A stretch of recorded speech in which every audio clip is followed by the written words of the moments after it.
Hey, what's going on, everybody? It's your boy, Meme TG, back at you with another video. I decided I was going to start showing you guys some of my commander decks. So the deck I'm going to start off with today is my Nekusar the Mindrazer deck, which it's honestly on a power scale, it's probably about a 4 or 5. Like, it's not super strong, especially compared to my other decks. It is a little bit dirtily, but it's got some pretty good win conditions. So anyway, let's get started. Let's look into Nekusar here. So Nekusar is 2, a blue, a black, and a red for a 2/4 legendary creature zombie wizard with at the beginning of each player's draw step, that player draws an additional card, and whenever an opponent draws a card, Nekusar the Mindrazer deals 1 damage to that player. So I like to call this deck my Grixis group hug deck because, I'm trying to draw people cards. Who doesn't like card draw? So that's the general idea with the deck. So we'll take Nekusar and put him over here. And then let's get started. So I'll start off with the land base. For lands, we have a whole chunk of them here.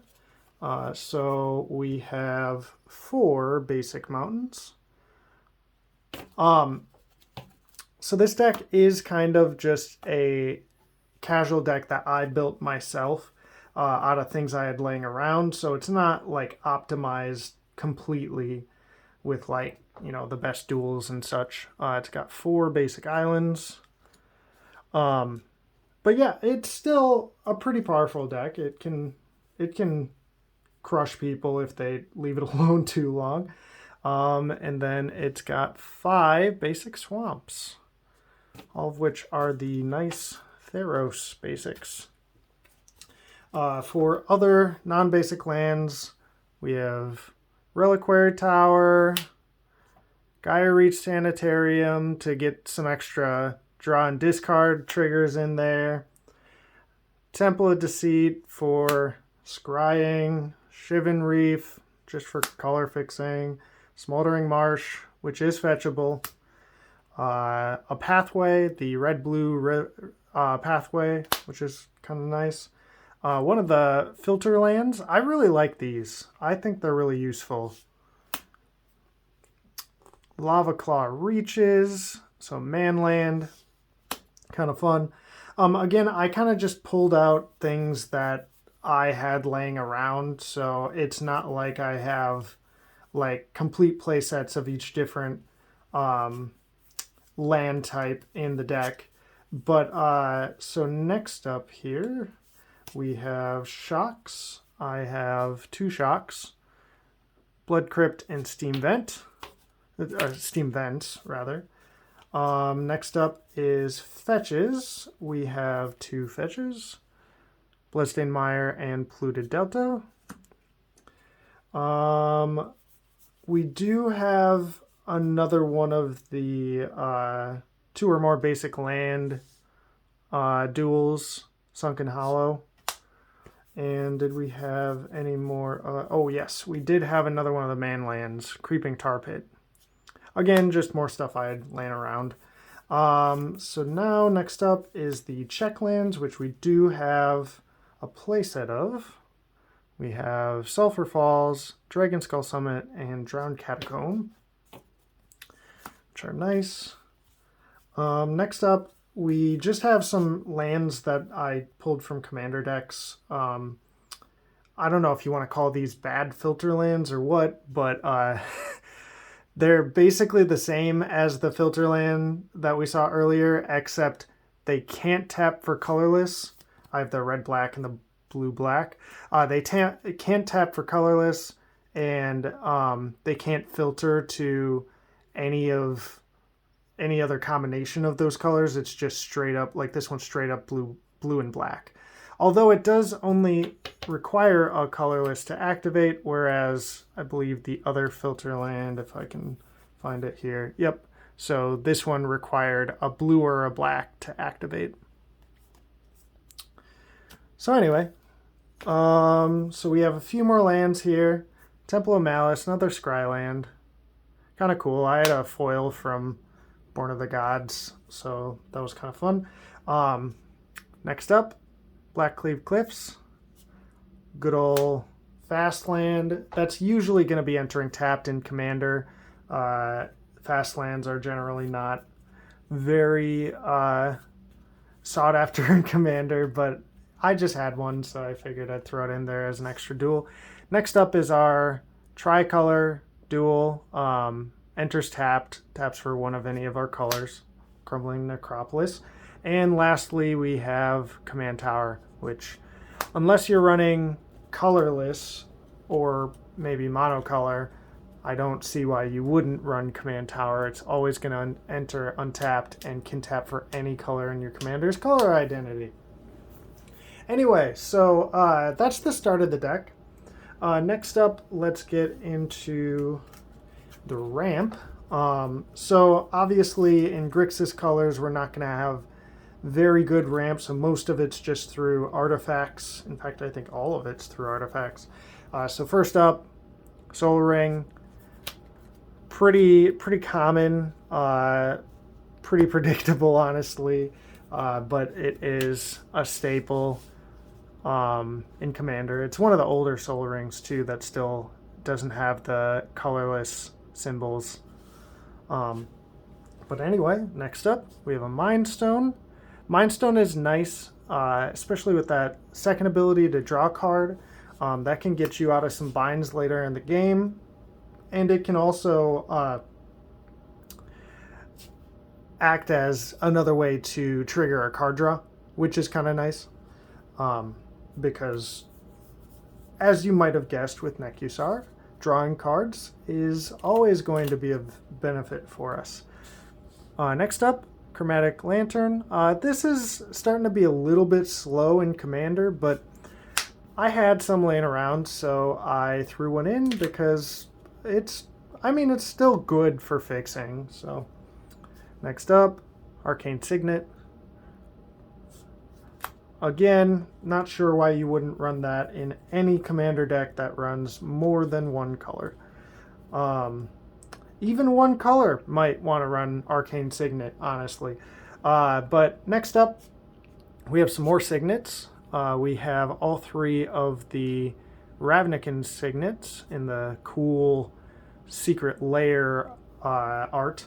But anyway, we have Izzet Signet, Rakdos Signet, and Dimir Signet. Next up, we have the Talisman package. So I don't have the one of the three. I only have two of them, the older ones. But I have Talisman of Dominance, which is the blue-black one, and Talisman of Indulgence, which is red-black. And then lastly is our Diamond package. So we have two of the diamonds, Sky Diamond and Fire Diamond. Just enters tapped and then taps for the color, Sky being the blue one. So that was our ramp package. Next, let's move on to removal. Kind of getting all the necessities out of the way before we start talking about the fun, synergistic type stuff. So for removal, we have a few different packages here. Let's start out with our black mass removal. So we have, of course, a Damnation, which is just a staple in any black deck. Honestly, the new card Dam is probably better than Damnation, but considering we don't have white in the deck, Damnation is the next best. Next up, Nightmare Unmaking. There's probably better mass removal than this, but it's kind of cool that it like interacts with the number of cards in your hand, because this deck can really swing that number. It can be really high or really low, so we can oftentimes hit basically the entire board with this, or potentially exactly what we want to hit. And lastly, in our black mass removal is Decree of Pain, which is really nice because it's got that extra card draw on it. And it's got the cycling ability in case we're not far enough to actually cast it yet. But yeah, the card draw works quite well with a lot of the stuff in our deck. So that's our black package. Next up is our blue removal. I'm counting this as removal. I mean, you'll see. But so first up is Arcane Denial, which is a counter spell. It counters a spell and lets the controller draw 2 cards, and you can draw 1 card. Again, this is kind of like a group huggy type deck. It's really meant to allow everyone to draw a lot of cards and have a lot of cards in hand in general. So a straight up counter spell for 2 mana that then also achieves our card draw initiative is quite good. Next up, Cyclonic Rift. Just bounce the whole board, except for our stuff. Just a staple in blue. And lastly, Evacuation. This one probably isn't best in slot, but it's, just a fun card. Can bounce creatures back to their hand. And then I could, maybe wheel or something, and they'll lose all those creatures. So still pretty good. Next up, we have our red removal. So firstly, being Vandal Blast to blow up artifacts we don't control, which is nice. And Chaos Warp, which can take care of any permanent on the battlefield. It sometimes can flip into something even worse, but usually that doesn't happen. All right, next up, we have multicolor removal. So we'll start with Dreadbore, which is kind of cool. Lets you destroy a creature or planeswalker for 2 mana. It is a sorcery, but still pretty nice. Next up, Bedevil. 3 mana, destroys an artifact, creature, or planeswalker, which is pretty nice. And lastly is Crosis's Charm, which for 3 mana can do one of the 3, either return target permanent to its owner's hand, destroy target non-black creature, it can't be regenerated, or destroy target artifact. So just really versatile card. So that's our removal package. Next up, we'll move on to a little bit more of the part of the deck that synergizes with itself. So next up, we have our wheels. Again, this is kind of just cards that I had laying around the house. So there are absolutely some cards that are better than the ones I'm running, but yeah, some of them were too expensive and such too. Like Wheel of Fortune that costs a lot of money. But yeah, so we have like Reforge the Soul, which if you can miracle this, it's really, really nice. Even if you cast it for 5, it's still really nice. So there's that. We have Wheel of Fate, which is basically a 2 mana wheel that they see coming. Next up, Collective Defiance. This is also kind of like removal if you have the extra mana to pay for it. But it can make target player discard their hands, then draw that many cards. So, if you know an opponent has something in hand that is going to be really hard to deal with, you can get rid of it. Or if you know your hand is garbage, you can wheel it away. Next up, Magus of the Wheel. A 3/3 body that then can, actually Wheel of Fortune if you can activate it is really nice. Winds of Change is nice, especially at 1 mana. It's a really nice one. And lastly is Burning Inquiry, which isn't really a wheel because they draw before they discard. But since they discard 3 cards at random, that kind of makes it a wheel. And it's just fun. I love the chaos of Burning Inquiry. So next up is our blue wheels. We have Days Undoing, which shuffles your hand and graveyard, or each player's hand and graveyard into their library, then draw 7, which is kind of nice. Next up is Windfall, which, is just a staple blue wheel. You might even play this in a non like Nekusar type deck. That's how good Windfall is. And then Jace's Archivist, which is a body that can, tap and cause a wheel. So it's nice that you can do that multiple times. Next up is black. We only have one black wheel. We have Dark Deal. So this is, it's a little suboptimal, honestly, but it's kind of cool that it kind of chips away at like your opponent's hand size a little bit, because while we're group huggy, like giving your opponents large amounts of cards is not always the best thing. So anyway, there's Dark Deal. Then we have a Teferi's Puzzle Box, which is really good with anything like Nekusar, because then just every turn, if they have like 6 cards in hand, they're taking 6 damage from Nekusar, and it applies to each player on their turn. So Teferi's Puzzle Box is probably one of the better wheels in the deck. And lastly, multicolor, we have Whispering Madness, which is kind of cool that it's got that Cipher ability on there, so you can do it multiple times. But anyway, so that is our wheel package. Obviously, if opponents are discarding cards / drawing a lot of cards, we're going to get a lot of value out of that. And to achieve that, we'll get to our next package, which is the card draw value package. So we have Spiteful Visions. Now this card, it kind of fits in both packages. It's got that first ability, which draws everybody an additional card on their draw step. But then the second ability says whenever a player draws a card, it deals 1 damage to that player. So it's like a second Nekusar. So we can start stacking those abilities.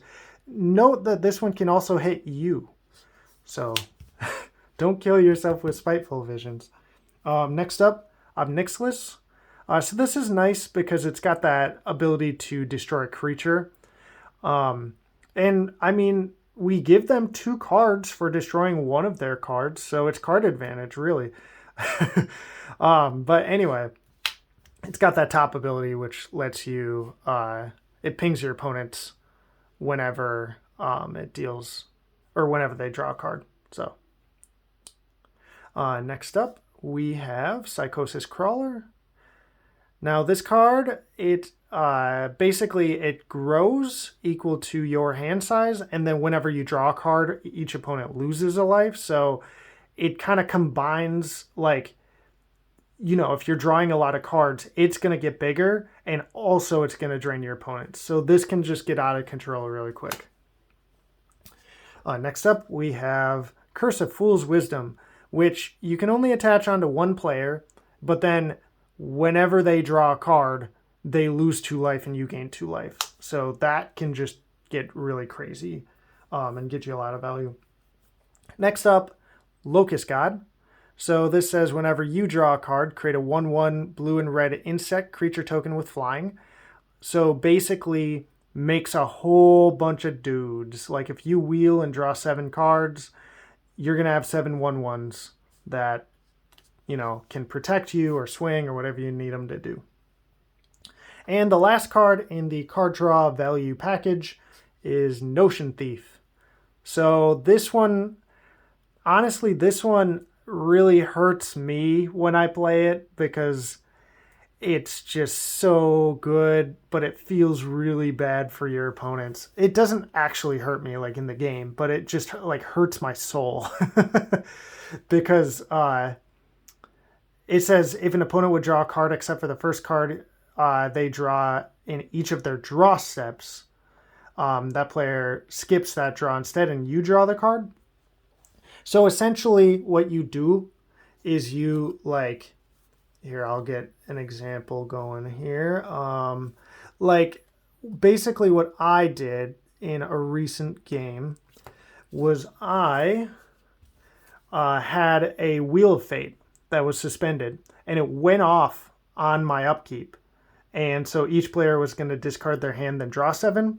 So since it was on my upkeep, not one of my opponent's turns, I flashed in a Notion Thief while that was on the stack. Basically, what was going to happen was none of them were going to draw any cards, and I had 3 opponents, so I was going to draw 28 cards. It didn't happen because one of my opponents had a Path to Exile for the Notion Thief, but it would have hurt real bad if that happened. So yeah, Notion Thief is really good. All right, next up we have the Card Draw Enabler package. So this is just a bunch of cards that let you draw extra cards, you and your opponents. So first up, Temple Bell. Taps, each player draws a card. Nice that you can use it when you need it. You don't have to use it every turn. So if you already have what you need, you don't have to give everybody a card.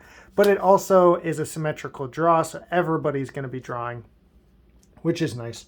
Next, Keep Watch. Draw a card for each attacking creature. Note, they don't need to be attacking you. You could even cast this on your turn as you're attacking. So that could draw a lot of cards. Next up, Dig Through Time.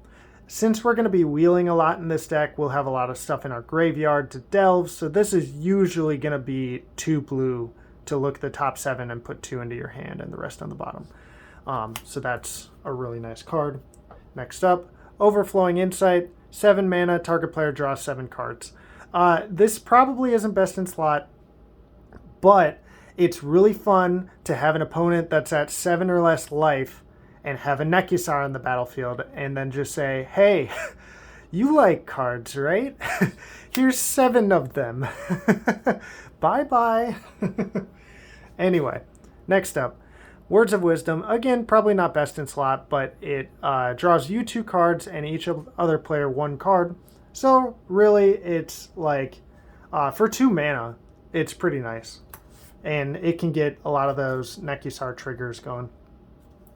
Next up, we have Mystic Remora, which this card is really hot. Can draw you a lot of cards early in the game. If you can get this early in the game, draws you a ton of cards. Even later in the game, if you can manage to pay the cumulative upkeep for a couple turns, you can just turn off non-creature spells for a few turns. And your opponents are almost always going to either pay for this and slow themselves down or not do the thing they were going to do. So that's really strong. And then to go along with it, we have Rhystic Study, which is kind of the same idea, except it doesn't have that cumulative upkeep, but it applies to any spell an opponent plays, but they only have to pay 1 to negate it. So still all very good cards. Next up, Vision Skeins. I used to love this card when I was little. I don't know why, but it's 2 for an instant and each player draws 2 cards. So just getting some cards drawn to trigger Nekusar. Next up, Zancha, Sleeper Agent. So this is kind of nice. You can give it to an opponent as a free creature that they get to attack with. And then each other... So granted, they can't attack you, but they have to attack with it every turn. And then each other opponent and you, actually everyone rather, can just pay 3 mana to activate Zancha to draw a card and have whoever controls Zancha lose 2 life. So get some value out of that. Lastly, Jin-Gitaxias, Core Augur. So basically, this you flash in on your opponent's end step and then they have to discard their hand. And then it makes you draw 7 cards on your end step, which is really, really nice. So there's just a ton of value there. All right. We have a couple more packages left here. So next up is the discard pack, or discard value package, I should say. So first up, we have Geth's Grimoire. This is actually a really recent addition. Whenever an opponent discards a card from his or her hand, you may draw a card. That seems really good with wheel effects. So I figured I'd throw that in there. Next up we have Bonemizer. Just get all the value out of discarding cards. If you Wheel of Fortune, you'll probably get a couple of zombies, a few mana, and draw a couple of cards.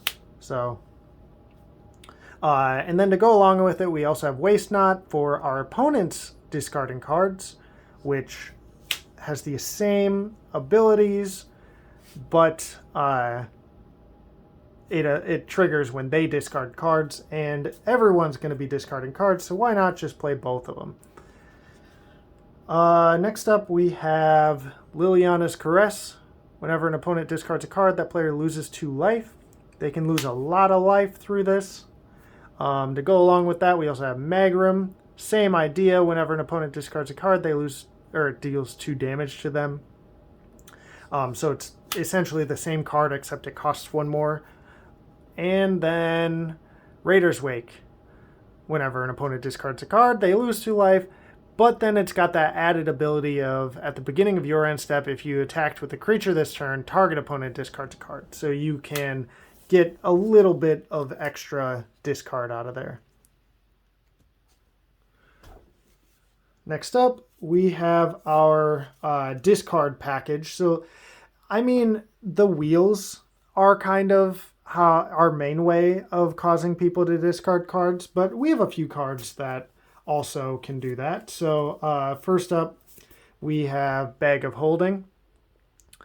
I guess this is not necessarily causing them to discard cards, but it causes us to discard cards, and then we get some value out of it in the sense that they get exiled.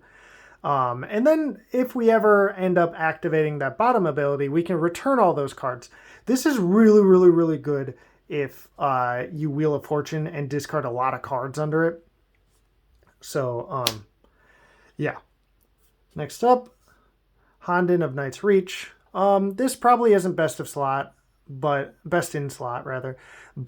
it makes target opponent discard a card for each shrine you control. It's the only one in our deck at the beginning of your upkeep. So basically every turn of yours, just make somebody discard a card and start getting value out of that. Next up, Malphagor. So Malphagor, when he enters the battlefield, you discard your hand, and each opponent sacrifices a creature for each card discarded this way. So really, if you like fill your hand with a bunch of cards from a wheel or something, and then you play this and discard all those cards, just like shoot your opponent's boards. So it's kind of a board wipe in and of itself as well, which is kind of nice. And the last card, this card, I just had to play this card. I found this card while digging through all my cards. I didn't even know this was a thing. I think it's from 4th edition, but it's Mind Bomb. And look at that art. This card is not very good. Basically, it's a blue. It says it deals 3 damage to each player, including you. And each player can choose to discard up to 3 cards. And for each card they discard this way, it prevents 1 of the damage that Mind Bomb would have done. So basically, it's just going to do 3 damage to each player. But maybe somebody will be at 3 life and they'll have to discard 3 cards to it. So, yeah, it's just flavor-wise, I love it. So I had to put it in the deck. But anyway, that brings us to our final package of the deck. And this package isn't really a package. It's just kind of a couple of cards that I couldn't fit into any other packages. So, I'm going to call it the value package. So we have Ashiok, Dream Render. So basically, I play this for that top ability. Spells and abilities your opponents control can't cause them to search their library. That's kind of nuts. We also have that bottom ability, though, which is pretty nice. Sometimes if you're wheeling, if there's a graveyard deck at the table, you could be enabling that. But with Ashiok, you can exile each opponent's graveyard with the minus ability. So yeah, say goodbye to your graveyards. Next up, we have Solemn. Solemn in and of itself is just a value card. But, yeah, lots of value out of that. And lastly, last card of the deck is Cruel Ultimatum. Target opponent sacrifices a creature, discards 3 cards, then loses 5 life. You return a creature from your graveyard to your hand, draw 3 cards, then gain 5 life. That is nuts. So much value. All right. So there's our Nekusar deck. Thank you for watching. If you're interested in seeing more Commander decks, please like the video and subscribe. It'll show me that you guys actually like my content. And yeah, look forward to seeing some more of these. And if you have any suggestions for anything you think I should switch out or cards you think would be fun, feel free to leave them in the comments. I'm always open to suggestions. Again, a lot of the cards in this deck aren't optimal for the deck, but I'm open to suggestions, especially on like reasonably priced cards, stuff that I could pick up for a few bucks or something. So yeah, let me know what you guys think, and thanks for watching. Have a great day.